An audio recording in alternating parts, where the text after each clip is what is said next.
Mga kumpanya sa Dakbayan sa Lapu-Lapu gidasig nga makig-coordinate sa PESO Lapu-Lapu City aron makahimo og database ug matabangan ang mga trabahanting na mawad-an og trabaho. Samtang RTV Balita Misdak lakip sa gipasidunggan tungod sa paghatod sa mga palitang mahinungdanon kalabot sa estado sa pagpangimpliyo. Ano ang report ni Luan Merondina?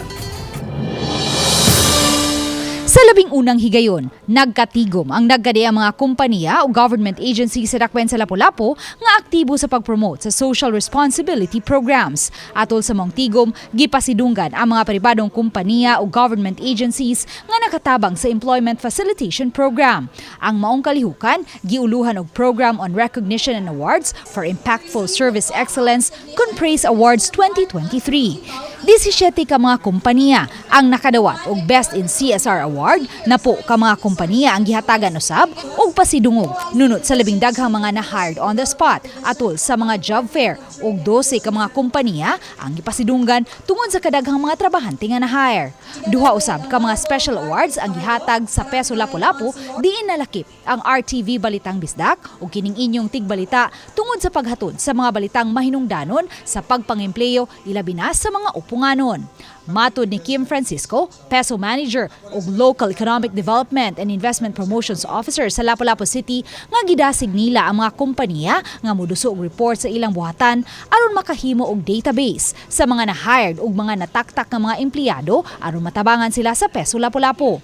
Tumong usab sa mong kalihukan nga mas mudaghan pa ang mga kompaniyang mububu og proyekto sa Dakbayan. To encourage our employers nga mububo sa ilang mga proyekto dinhi sa ato ang Dakbayan sa Lapu-Lapu, and at the same time makahibaw ta og pila nakabuk ang mga nakatrabaho dinhi.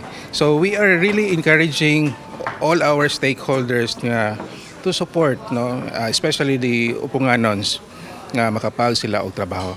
Sa Pikas Bahin, gidasig usab sa Doli 7 ang mga kawani nga wa pa makadawat sa insaktong suhulan sa pagduso og reklamo sa ilang buhatan. Sukad niadtong Oktubre 1, gipatuma na ang bagong wage increase ug nahimo ng 468 pesos ang minimum wage sa mga trabahante sa Metro Cebu. Kung naay mga kakulangan sa sweldo, i-file same gihapon, i-file nila for request for assistance.